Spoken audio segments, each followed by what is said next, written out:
Today we're going to present a project where we've been working on the last 3 years, which is almost finished. And it's about integrating personalized feedback in electronic portfolios for workplace-based learning. I'm not doing this presentation by myself, so Jeroen will do a part on the student modeling, and Denise from Maastricht will do the demonstration together with me.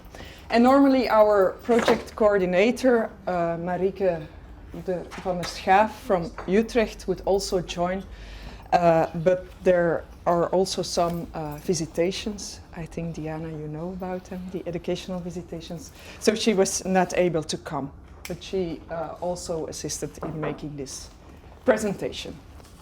In veterinary education, in medicine, and also in teacher education. And what we want to do is to enhance this workplace-based learning. It's a complex setting where students, there are still some free places over there if you want to sit down, where students have to develop a number of complex competencies which they learn integrated in a complex context as well. And it's mostly on more long-term trajectories, so like an internship where deliberate practice, feedback and reflections are important aspects to get some learning done. The difficulty is that on a workplace-based learning, you cannot say every student has the same learning experience. It depends on the cases you're confronted with. It depends also on the feedback that you get from your supervisor or mentor. So there are, for every student, workplace-based learning, even in the same educational program, provides different learning opportunities. So what we want to do is to come to some instruments that allow to measure whether they achieved the same competencies or similar for the different students. So that means that good assessment instruments that measure the required competency level that students have to achieve, and that also consider the variety of the learning. And there we see the electronic portfolio as an interesting tool, because students can put there some evidence for their learning process, feedback can be gathered in there, you can have an overview of the progress that it's made, and you can do reflections. So it's like longitudinal and information. But of course, there has been done some research from Erik, amongst others. There are, of course, a number of success factors, the way you get feedback, the mentor, whether it's part of an institutional assessment procedure, and whether it's flexible. But there are also some threats, like availability of time, and the supervisor still has to have the time to provide you with feedback, and also some issues that the system should be very user-friendly. Of course, given that you put in a lot of data from a student, all the forms that are filled in, so on the back end you have a lot of data, what we call the learning analytics. Within this project we wanted to see whether we can make them more adaptive and provide more personalized feedback based on an analysis of these learning analytics. And that's basically the aim of the WATCHME project. So it's a European project focused on technological development, and as you can see, with a lot of partners, of which there are educational partners, like Utrecht University with teacher education, medicine, anesthesiology, veterinary education in Budapest and Utrecht, and teacher education in Estonia, medicine in Berlin. And we even have an American partner, although they also joined the project. And then we have a number of technical partners, where also Maastricht University is part of, and Maastricht, who focused on the development of the system, and the educational partners system, and evaluated the system.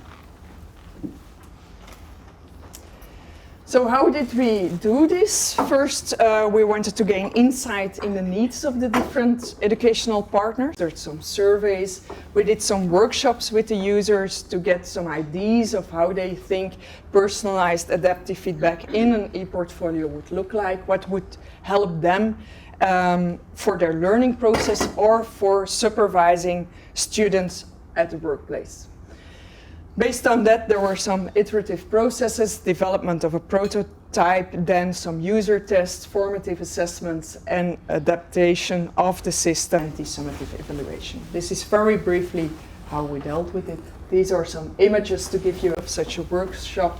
So people really first had to think, okay, what do we need and how would we like in the electronic portfolio system? These are, for instance, some kind of wishes they had. They want to know whether they are on track. They want to be able to highlight useful feedback, an overview of the weekly or yearly goals. And the biggest discussion was whether they should be able to compare their evolution with their peers or not. For some educational programs, it was felt like it's really necessary to have an idea on where that you stand.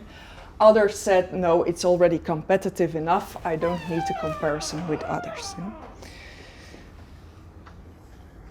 So based on those findings, you could say, okay, there are kind of three ways of providing the personalized feedback. Of course, there is the regular form, and we'll show that later on as well. The assessment forms where a supervisor can score in numbers, but also write narrative feedback to their students. So that's one form. There's nothing learning, but these data we can use then to have two student models where we have a performance estimations based on their scores. So their current score in comparison with their previous scores gives an indication of where they are, but these elements further in detail.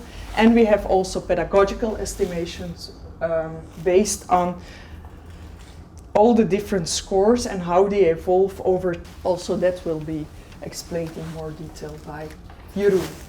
To give you an idea what the basis is of the data we get, so this is a typical form in the electronic portfolio we're using, EPAS, where you indicate, well, it's based on EPAs. So entrusted professional activities, for instance, in medicine, it means history taking. And there you can type some indication here, strong points or weak points, but there are also scales. So we have different assessment instruments that can be into models, so from which we can retrieve data to come with more personalized feedback. And then I leave it up to Jeroen to explain to you what the student models actually are doing, and then we'll show you the result. Yeah, thank you, Geraldine.